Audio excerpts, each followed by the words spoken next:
Okay, dear students, all of you mark your attendance in the chat box.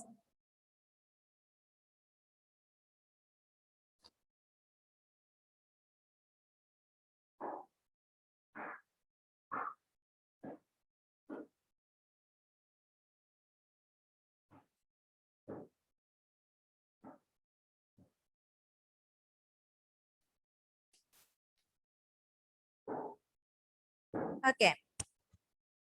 Page number 31. Last, British turns to India. Sorry, Britain turns to India. Faced with the rising demand for indigo in Europe, the company in India looked for ways to expand the area under indigo cultivation. In the previous class, we discussed about indigo cultivation. Demand for Indian indigo. Indigo plants grows primarily in the tropics. Then by 13th century, indigo was being used by cloth manufacturers in Italy, France and Britain. Today, clothes. Yes. Then faced with the rising demand for indigo in Europe. Europe indigo and demand kudi vannu. Nammal parnu indigo ennu parna nalla blue color aanalle. Manufacturers, the cloth manufacturers used this indigo to dye the cloths, to give the color. Okay. Yes. അതിന് പകരം വേറെന്തോ കൊണ്ടുവന്നു എന്നൊക്കെ നമ്മൾ പഠിച്ചു. എന്താ അത്? വേറെന്തോ ഒന്ന് കൊണ്ടുവന്നു എന്നൊക്കെ നമ്മൾ പഠിച്ചില്ല. എന്തായിരുന്നു? വോഡ് അല്ലെ? വോഡ് ഈസ് പെയിൽ ബ്ലൂ. പക്ഷെ അതെന്തായാലും എന്താ? ഇൻഡിഗോ നല്ല ബ്ലൂ ആണ്. അപ്പൊ വോഡ് ഇൻഡിഗോനെ എത്രയും കമ്പയർ ചെയ്യാൻ പറ്റുമോ? ഇല്ല, പെയിലാണ്, അതായത് കളർ കുറവാണ്. അപ്പൊ ഇൻഡിഗോയ്ക്ക് വളരെ ഡിമാൻഡ് ആണ് ഇവിടെ യൂറോപ്പില്. Then from the last decades of the 18th century, indigo cultivation in Bengal expanded rapidly and Bengal indigo came to dominate the world market. In 1788, only about 30% of the indigo imported into Britain was from India. By 1810, the proportion had gone up to 95%. From the last decades of the 18th century, indigo cultivation in Bengal expanded rapidly. In the 18th century, last decades of 18th century, indigo cultivation expanded. In Bengal. Bengal indigo cultivation കൂടി വന്നു. In 1789, only 30% of the indigo imported into Britain was from India. In 1788, about only 30% indigo exported into Britain. ബ്രിട്ടനിലേക്ക് എത്ര മാത്രമേ കഴിച്ചു വിട്ടിട്ടുള്ളൂ? 30% മാത്രം. പക്ഷേ by 1810 ആയപ്പം proportion had gone up to 95%. During the time of 1788, only 30% of the indigo exported into Britain. But after many years later, in 1810, 90% indigo imported into Britain. മനസ്സിലായോ? എത്ര ചെയ്യാൻ തുടങ്ങി? 95%, 30% ഉള്ളത് 95% 1810 ആയപ്പോ. Cultivation is expanded. അല്ലേ? Indigo cultivation expanded in Britain. Expanded in Bengal. As the indigo trade grew, commercial agents and officials of the company began investing in indigo production. Over the years, many company officials left their jobs to look after their indigo business, attracted by the prospect of the high profits. Numerous Scotsmen and Englishmen came to India and became planters. Those who had no money to produce indigo could get loans from the company and the banks that were coming up at the time. Indigo cultivation is expanded rapidly. 30% up to 95%. Then as the indigo trade grew, commercial agents and officials of the company began investing in indigo cultivation. Indigo cultivation നടത്തണമെങ്കിൽ എന്ത് വേണം? Cash വേണം. പക്ഷെ cash ഇല്ലാത്തവർക്ക് എന്താ? Bank വഴി loan facility available for IndiGo cultivation. Got it? Indigo demand of indigo increasing day by day. Then indigo cultivation expanded. Then company officials give loan for indigo cultivation. Okay. Yes. How was indigo cultivated? ഇനി എങ്ങനെ indigo cultivate ചെയ്തത്? നോക്ക്. there were two main systems of indigo cultivations, niche and variety. Within the system of niche cultivation, the planter produced the indigo of inland that is directly controlled. He either bought the land or rented it from other Semidas and produced the indigo by directly employing hired laborers. System, two systems adopted for indigo cultivation, niche cultivation and variety cultivation. Got it? They adopted, the company adopted two systems of indigo cultivation, niche cultivation and variety cultivation. What is the meaning of niche and variety? Two systems adopted, two systems such as niche and variety. Okay, within the system of niche cultivation, the planters produce the indigo in lands that directly control. Niche cultivation എന്ന് എന്താ? ഭൂമിയിൽ direct ആയിട്ട് control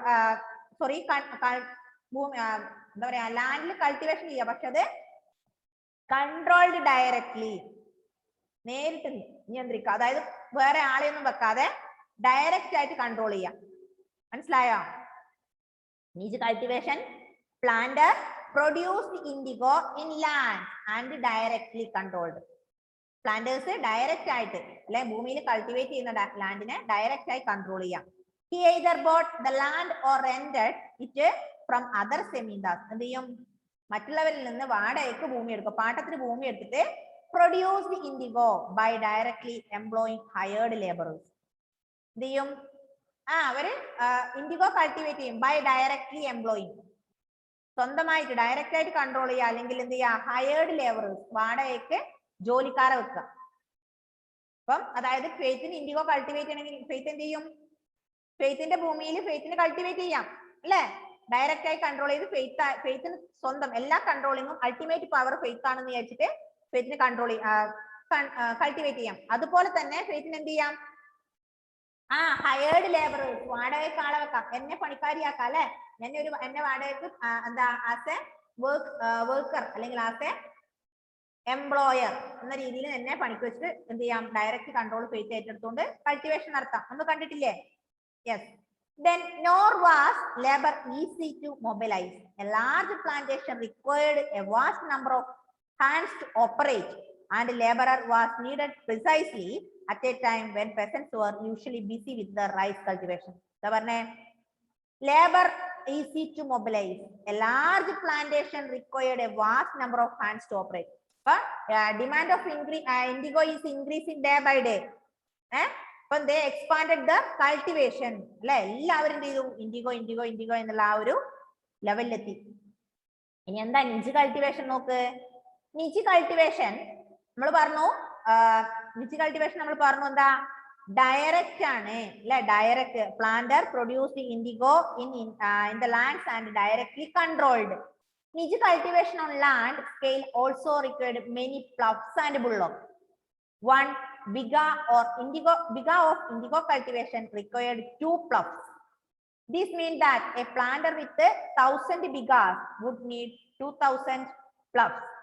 Investing on purchase and maintenance of ploughs was a big problem, nor could supplies be easily got from the peasants since their ploughs and bullocks were busy on the rice fields, again exactly at the time that the indigo planters needed them.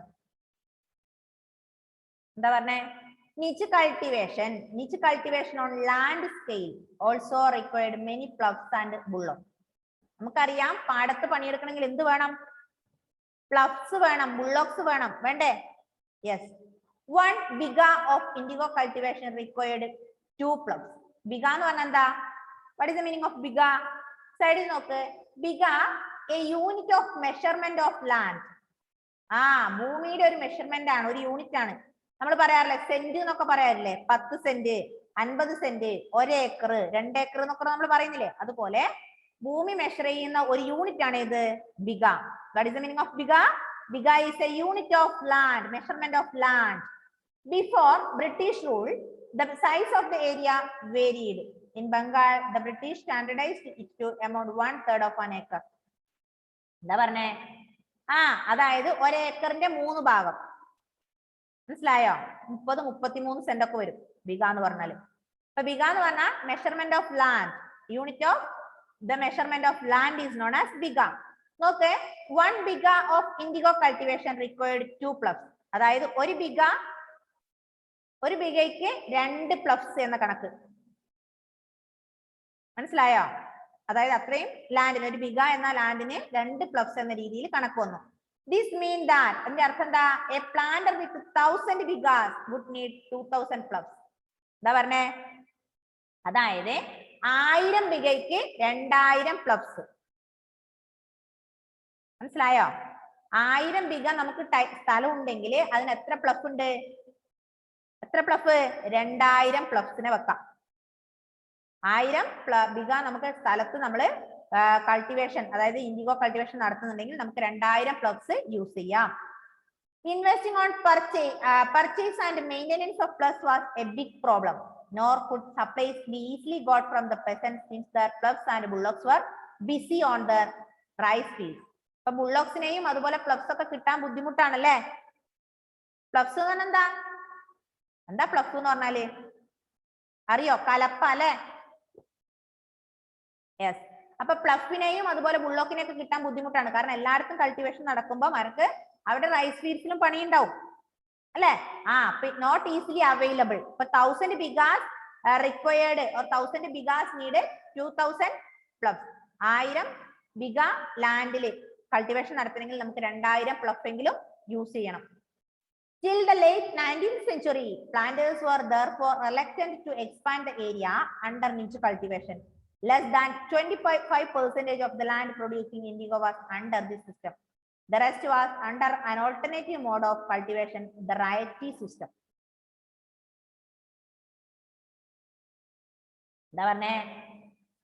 Till the 19th century, 19ാം നൂറ്റാണ്ട് വരെ, therefore reluctant to expand the area under niche cultivation.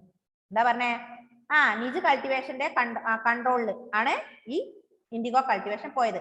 Less than 25%, 25% കുറവ് of the land producing indigo was under the system. ഇപ്പൊ niche cultivationന്റെ കീഴില് ഏകദേശം 25% എങ്കിലും എന്തുണ്ട്? IndiGo cultivation നടക്കുന്നുണ്ട്. About less than 25%, 25% കുറവ് മാത്രമേ ഇൻഡിഗോ കൾട്ടിവേഷൻ ഏതിന്റെ കീഴില്? Under the control of Niche cultivation. Okay. IndiGo on the land of rights. IndiGo on the land of rights. അപ്പൊ നമ്മൾ പറഞ്ഞു നിച്ച് കൾട്ടിവേഷൻ എന്താ? Niche cultivation the planter produced indigo in the land and controlled directly. Alle? Yes. Then indigo on the land of rights. Under the righty system, the planters forced the right to sign a contract or an agreement. At times, they pressurized the village headman to sign the contract on behalf of the riots. Those who signed the contract got cash advance from the planters at low rates of interest to produce indigo, but the loan committed the riot to cultivate indigo on at least 25% of the land of the area under his holding. The planter provided the seed and the drill, while the cultivators prepared the soil, sowed the seed and looked after the crop. നമ്മൾ പറഞ്ഞു there were 2 systems adopted the indigo cultivation. അല്ലെ? Which are the 2 systems adopted indigo cultivation? Niche and riety system. Already studied about niche. അല്ലെ? Niche is the cultivation system. According to this system, planter produced indigo in the land and controlled directly. Then under the riety system, the planters forced the riot to sign a contract. ഈ riety system എന്ന് പറഞ്ഞാൽ എന്താ? പ്ലാന്റേഴ്സിനെ നിർബന്ധിക്കുകയാണ്. എന്തിനെ? forced to sign on a contract. എന്ത് ചെയ്യണം? ഒരു കോൺട്രാക്റ്റിൽ ഒപ്പിടാൻ വേണ്ടി എപ്പോഴും റയറ്റിനെ ഇങ്ങനെ ഫോഴ്സ് ചെയ്തുകൊണ്ടിരിക്കും. മനസ്സിലായോ? എഗ്രിമെന്റ്. ആ എഗ്രിമെന്റിന്റെ പേരെന്താ? സാട്ട. എന്താ എഗ്രിമെന്റിന്റെ പേര്? സാട്ട. At times they pressurized the village headman to sign contract behalf of the riot. Village headman to sign the contract. Village headman എന്ത് ചെയ്യുന്നു? സൈൻ ചെയ്യുന്നു. Contract on behalf of the ryot. റൈറ്റ്സിന്റെ മുമ്പിൽ വെച്ചിട്ട് ഒരു എഗ്രിമെന്റ് ആണത് അല്ലേ? ആ എഗ്രിമെന്റിൽ വില്ലേജ് ഹെഡ്മാൻ സൈൻ ചെയ്യുന്നു. Then those who signed the contract got cash advances from the planters. ആരൊക്കെയാണോ വില്ലേജ് ഹെഡ്മാന്റെ മുമ്പിൽ ഇരുന്ന് ഒപ്പിടുന്നത് അല്ലെങ്കിൽ ഈ എഗ്രിമെന്റിൽ ഒപ്പുവെക്കുന്നത് അവർക്കൊക്കെ എന്ത് കിട്ടും? എന്ത് കിട്ടും? ക്യാഷ് കിട്ടും അല്ലെ? Cash advances from the planters. പ്ലാന്റേഴ്സിൽ നിന്ന് അഡ്വാൻസ് കിട്ടും, ക്യാഷ് അഡ്വാൻസ് കിട്ടും.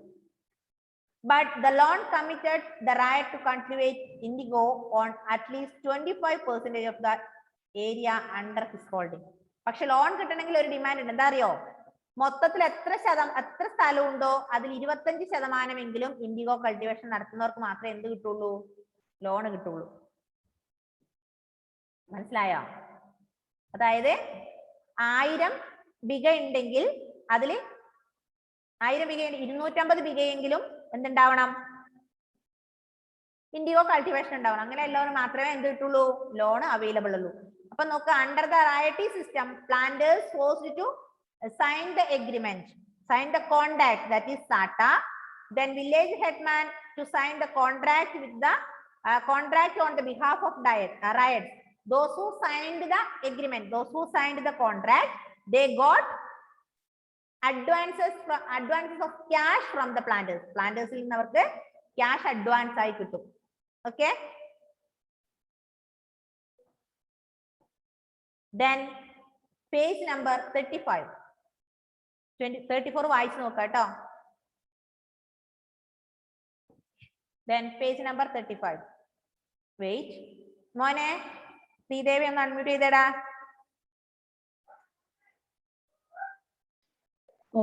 അമ്മ എങ്ങനെ? What about your mother? She was okay? കുഴപ്പമില്ല മിസ്സേ. കുറഞ്ഞോ? നല്ലൊരു ക്ഷീണമൊക്കെ ഉണ്ട്, ഒരു ക്ഷീണമുണ്ട് ചെറുതായിട്ട്. ഇപ്പൊ എവിടെയുള്ളത്? ഇപ്പൊ നമ്മള് അമ്മയുടെ വീട്ടിലാണ്, കണ്ണൂര്. അപ്പൊ മോനോ? അമ്മയുടെ തിരിച്ചെടുത്താ? ഞാൻ അപ്പൊ ഇവിടെ മോനുള്ള അടുത്ത് തന്നെയാണ് അമ്മയുള്ളത്? അതെ അതെ.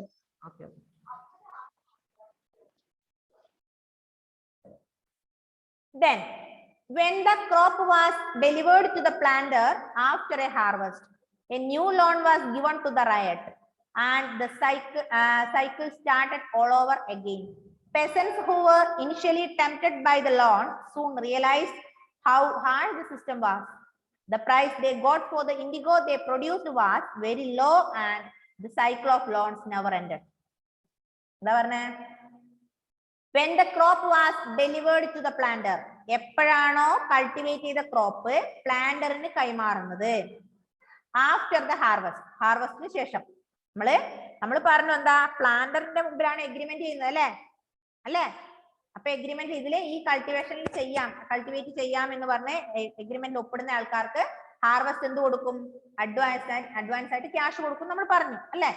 ഇനി when the crop was delivered to the planter after the harvesting, new loan was given to the riot. അപ്പൊ ആദ്യത്തെ കൊയ്ത്തൊക്കെ കഴിഞ്ഞു, ക്രോപ്പ് കൾട്ടിവേഷൻ ഒക്കെ കഴിഞ്ഞ് പ്ലാന്ററിന് നമ്മൾ കൾട്ടിവേറ്റ് ചെയ്ത ക്രോപ്പ് കൊടുക്കുകയാണ്. ഇപ്പം ഫെയ്ത്ത് ആണ്. ഫെയ്ത്തിന്റെ മുമ്പിൽ ഞാൻ ഒരു എഗ്രിമെന്റ് ഒപ്പുവെച്ചു. എന്താ? ഞാൻ ഇതിങ്ങനെ ചെയ്തോളാം ഈ ഒരു വർഷത്തേക്ക് എന്ന് പറഞ്ഞ് ഞാൻ ഒപ്പുവെക്കുകയാണെങ്കിൽ ഫെയ്ത്ത് എനിക്ക് എന്ത് തരും? ക്യാഷ് തരും. ക്യാഷ് അഡ്വാൻസ് ആയിട്ട് തന്നു. അപ്പം ഈ കൾട്ടിവേഷൻ കഴിഞ്ഞ് കഴിയുമ്പോൾ ഞാൻ എന്ത് ചെയ്യണം? ഈ പ്രൊഡക്റ്റ് ഞാൻ എത്രമാത്രം പ്രൊഡ്യൂസ് ചെയ്തോ എന്റെ കൾട്ടിവേഷൻ ആണ് ആർക്ക് കൊടുക്കണം? ഫെയ്ത്തിന് കൊടുക്കണം അല്ലെ? അപ്പൊ ഫെയ്ത്തിന് ഞാനത് കൊടുക്കുന്ന സമയത്ത് എന്താവും? New loan was given to the ryot. റൈറ്റിന് വീണ്ടും പുതിയ ലോൺ കൊടുക്കുകയാണ്. എനിക്ക് വീണ്ടും പുതിയ ലോൺ ആയി. എന്തിന്? And the cycle started all over again. ഇതിങ്ങനെ സൈക്കിൾ പോലെ കടന്നു പോയിക്കൊണ്ടേയിരിക്കും. എന്ത് ചെയ്യുക? എഗ്രിമെന്റ് ഒപ്പിടുക, കൾട്ടിവേഷൻ സ്റ്റാർട്ട് ചെയ്യുക. ഹാർവെസ്റ്റ് കഴിയുമ്പോൾ ഈ സാധനം പ്രൊഡക്ഷൻ എത്രയാണുള്ളത് അത് പ്ലാന്ററിന് കൈമാറുക. അപ്പൊ ന്യൂ ലോൺ വീണ്ടും ആയി. അത് വീണ്ടും നമ്മൾ കൾട്ടിവേഷൻ നടത്തുക, പ്ലാന്ററിന് കൈമാറുക. ഇപ്പൊ വീണ്ടും ന്യൂ ലോൺ ആയി അല്ലെ. അങ്ങനെ ഈ സിസ്റ്റം ഇങ്ങനെ ചെയിൻ പോലെ റിപ്പീറ്റ് ആൻഡ് റിപ്പീറ്റ് ഇങ്ങനെ ആയിക്കൊണ്ടേയിരുന്നു. Peasants who were initially tempted by the loans soon realized how hard the system was. Last പെസൻസിന് മനസ്സിലായി എന്താ this is a hard system. കുറച്ച് ബുദ്ധിമുട്ടുള്ള കാര്യമാണ് അല്ലെ. എപ്പോഴും ലോൺ അല്ലേ. Yes. The price they got for the indigo they produced was very low and the cycle of loans never ended. എന്താ പറഞ്ഞേ? ഒരിക്കലും എന്ത് ചെയ്യുന്നില്ല, ഇൻഡിഗോന്റെ പ്രൈസ് കൂടി വരുന്നുണ്ടോ? ഇല്ല, ഇൻഡിഗോന്റെ പ്രൈസ് വലിയ കാര്യമായിട്ട് കൂടുന്നൊന്നുമില്ല. പക്ഷേ ലോൺ ഒരിക്കലും അവസാനിക്കുന്നില്ല. ഉണ്ടോ? ലോൺ അവസാനിക്കുന്നുണ്ടോ? എപ്പോഴും ലോൺ ഈ നമ്മൾ പ്രൊഡ്യൂസ് ചെയ്ത സാധനം ഇവർക്ക് കൊടുക്കുമ്പോൾ വീണ്ടും പുതിയ പുതിയ ലോണായി വരികയല്ലേ ചെയ്യുന്നത്. അപ്പൊ ലോൺ ഒരിക്കലും അവസാനിക്കുന്നില്ല, ഇൻഡിഗോന്റെ പ്രൈസ് കൂടുന്നില്ല. അപ്പം peasants have understood this is a harsh system. Price of the indigo never high, but at the same time our loan never ended. The blue rebellion and after. അങ്ങനെ ബ്ലൂ റെബല്യൻ. എന്താ blue rebellion നോക്കാം. In March 1859, thousands of riots in Bengal refused to grow indigo. As the rebellion spread, riots refused to pay rents to the planters and attacked indigo factories armed with swords and spears, bows and arrows. Women turned up the fight with pots, pans and kitchen implements. Those who worked for the planters were socially boycotted, and the gumastas, agents of planters who came to collect rent, were beaten up.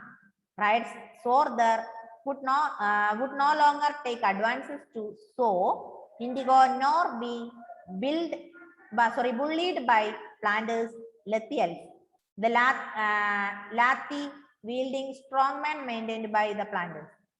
ഇത് സംഭവിച്ചു. എന്താ blue rebellion എന്ന് പറഞ്ഞാല്?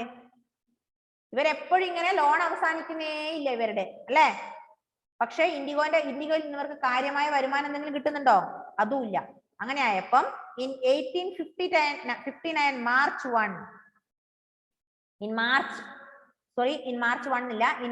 1859 thousands of riots in Bengal refused to grow indigo. ആയിരക്കണക്കിന് ആൾക്കാർ എന്ത് പറഞ്ഞു? 1859 മാർച്ചില് ആയിരക്കണക്കിന് ആൾക്കാർ പറഞ്ഞു ഇവിടെ എന്ത് വേണ്ട, ഇൻഡിഗോ കൾട്ടിവേഷൻ വേണ്ട, ഇൻഡിഗോ കൾട്ടിവേഷൻ നടത്തുന്നില്ല. As the rebellion spread, ഈ വിപ്ലവം ഇങ്ങനെ സ്പ്രെഡ് ചെയ്തു. Refused to pay rents to the planters. പ്ലാന്റേഴ്സിന് റെന്റ് വാടക കൊടുക്കുന്നത് എന്ത് ചെയ്തു? വാടക കൊടുക്കാൻ വേണ്ടിയാണ് ഇവർ ഈ ലോൺ എടുക്കുന്നത് അല്ലേ.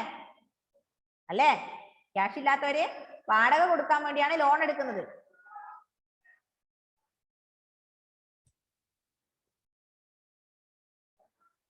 അപ്പൊ അത് അവര് പറഞ്ഞത് they also refused to the rents to the planters and attacked the indigo factories.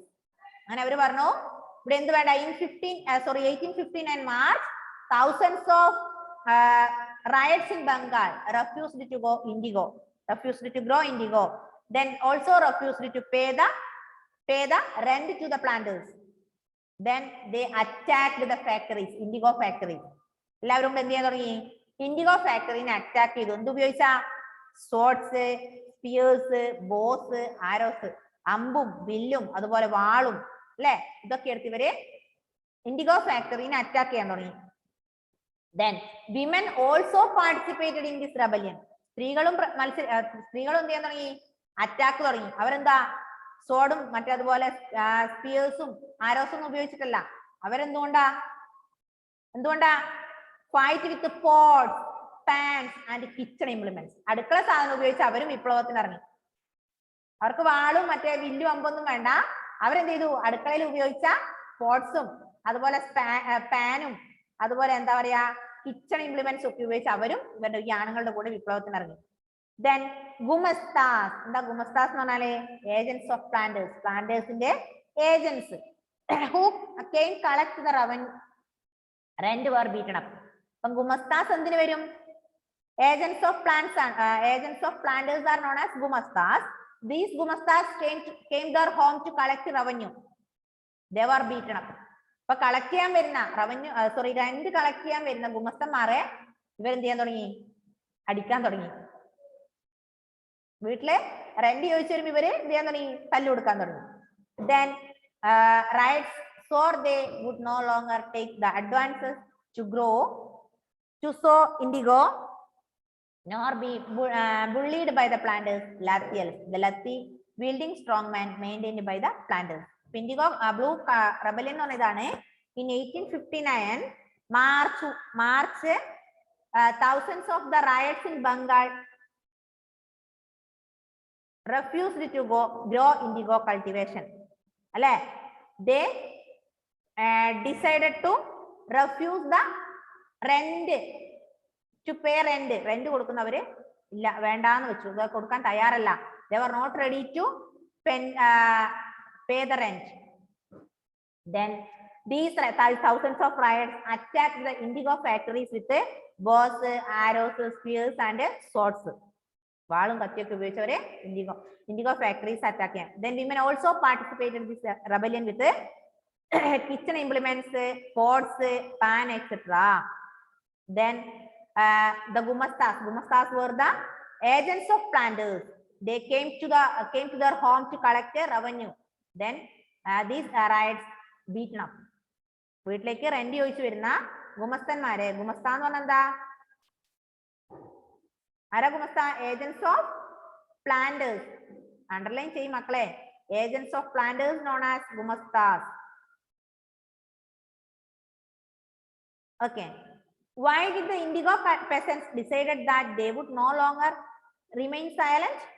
What gave them the power to rebel? Clearly, the indigo system was intensely oppressive, but those who are oppressed do not always rise up in rebellion. They do so only at times. In 1859, the indigo riots felt that they had the support of the local zemindars and village headman in the rebellion against the planters. In many villages, headmen who had been forced to sign indigo contracts mobilized the indigo peasants and fought pitched battles with the Lathiels. In other places, even the zemindars went around villages urging the riots to resist the planters. These zemindars were unhappy with the increasing power of the planters and angry at being forced by the planters to give them land on long leases. അതായത് ഈ വിപ്ലവം സ്ത്രീകളും പുരുഷന്മാരും ഒക്കെ വിപ്ലവത്തിന് ഇറങ്ങി അല്ലെ, blue റെബല്ലിന്. In 1859, indigo riots felt that they had the support of the local zemindars and village headman in the rebellion against planters. പക്ഷെ 1889 ഇൻഡിഗോ റൈറ്റ്സിന് എന്ത് ഫീൽ ചെയ്തു? അവർക്ക് വില്ലേജ് ഹെഡ്മാന്റെ അല്ലെങ്കിൽ സെമീൻദാസ്, ലോക്കൽ സെമീൻദാസിന്റെ സപ്പോർട്ട് ഉണ്ട് എന്ന് മനസ്സിലായി. Many villages headmen who had been forced to sign indigo contracts mobilized the indigo peasants and fought pitched battle with the Lathiels. എന്ത് ചെയ്തു? എവിടെയാണോ അവർക്ക് സപ്പോർട്ട് ഉള്ളത് അവിടെയൊക്കെ ചെറിയ ചെറിയ അസ്വാരസ്യങ്ങൾ നേരിട്ടു അല്ലെ. അപ്പൊ ഇവരെന്താ പറഞ്ഞത്? ഇവരെന്താ? They refused the indigo cultivation. They refused the rent paying അല്ലെ. അവർക്ക് എന്ത് കൊടുക്കാൻ കഴിയില്ല? റെന്റ് പേ ചെയ്യാൻ കഴിയില്ല. അതുകൊണ്ട് എന്ത് വേണ്ട? ഇൻഡിഗോ കൾട്ടിവേഷൻ വേണ്ട. കാരണം അവർക്ക് ഒരിക്കലും അതിൽ നിന്ന് ബെനിഫിറ്റ് ഇല്ല, ഇങ്ങനെ പണിയെടുക്കാന്നല്ലാതെ. കാരണം ഇൻഡിഗോന്റെ വില കാര്യമായി കൂടുന്നില്ല, ഇവരുടെ ലോൺ ഒരിക്കലും അവസാനിക്കുന്നുമില്ല അല്ലെ. എപ്പോഴും ഇവർക്ക് പുതിയ പുതിയ ലോൺ, അതായത് ഈ വർഷം കൾട്ടിവേഷൻ നടത്തി അടുത്ത വർഷം കൾട്ടിവേറ്റ് ചെയ്യണമെങ്കിൽ വീണ്ടും അവരെന്ത് ചെയ്യണം? വീണ്ടും ലോൺ വാങ്ങിക്കണം അല്ലെ. കാരണം അവർക്ക് നല്ലൊരു വരുമാനം കിട്ടിയാൽ മാത്രമേ ലോൺ അടച്ചു തീരുള്ളൂ. അതിനുള്ളൊരു ഫെസിലിറ്റി പ്ലാന്റേഴ്സ് കൊടുക്കുന്നില്ല. അപ്പൊ പ്ലാന്റേഴ്സിന് നല്ല വരുമാനമാണ്. അതുകൊണ്ടാണ് റൈറ്റ്സ് എപ്പോഴും അവരുമായി ഈ ബ്ലൂ റെബല്ലിന് വേണ്ടി ഇറങ്ങിയത്. ഓക്കെ, മനസ്സിലായോ? ഓക്കെ,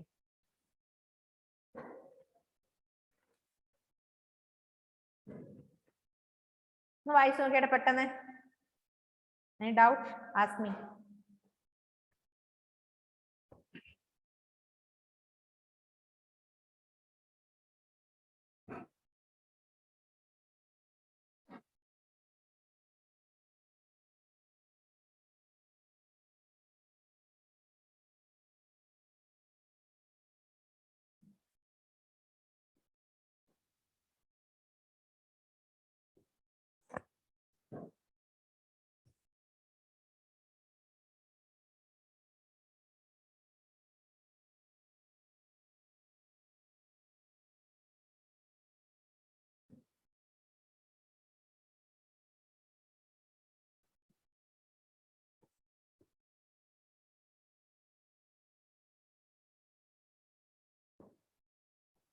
കണ്ടോ? Match the following. Page number 37. That's your homework. Match the following and fill in the blanks is your homework.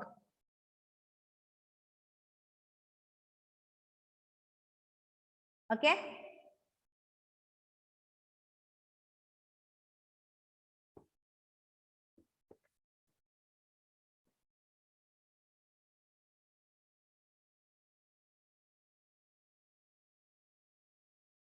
Don't forget about your homework. Match the following and fill in the blanks. You can do yourself today itself. Okay? ഇന്ന് തന്നെ ചെയ്യാം.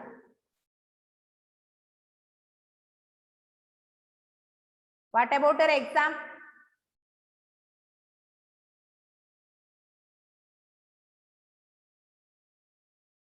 ശ്രീദേവിന് എത്ര mark ഉണ്ട് മോനെ? Miss 25 അല്ല എത്രയായിരുന്നു? 10 കണ്ടില്ല. 10 9 ഉണ്ട് മിസ്. 10 25 മാർക്ക്? 25 24 ഉണ്ട് മിസ്. 24? ഓക്കെ. ഫെയ്ത്തിന് 21 അല്ലേ? ഷോണിന് 17 അല്ലേ? 15? ഇജാസിന് 17? Okay. Ann Maria? Miss 24. 24? Okay, good. Then time is going to over. Any doubt, anybody? Any doubt? No. Okay, bye bye. See you in the next class.